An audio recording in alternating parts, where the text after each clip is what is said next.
एक बार की बात है, सभी देवता बहुत ही मुश्किल में थे। सभी देवगण शिवजी के शरण में अपनी मुश्किलों के हल के लिए पहुंचे। उस समय भगवान शिवजी के साथ गणेश और कार्तिकेय भी वहीं बैठे थे। देवताओं की मुश्किल को देखकर शिवजी ने गणेश और कार्तिकेय से प्रश्न पूछा, तुम में से कौन देवताओं की मुश्किलों को हल करेगा और उनकी मदद करेगा?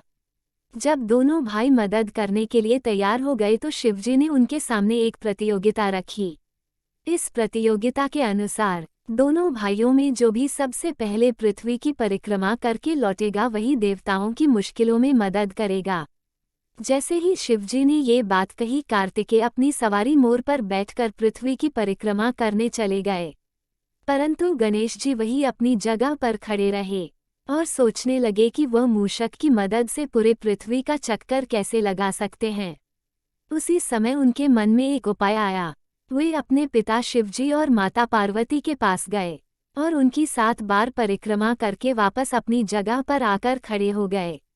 कुछ समय बाद कार्तिकेय पृथ्वी का पूरा चक्कर लगाकर वापस पहुंचे और स्वयं को विजेता कहने लगे। तभी शिवजी ने गणेश जी की ओर देखा और उनसे प्रश्न किया, क्यों गणेश, तुम क्यों पृथ्वी की परिक्रमा करने नहीं गए? तभी गणेश जी ने उत्तर दिया, माता पिता में ही तो पूरा संसार बसा है।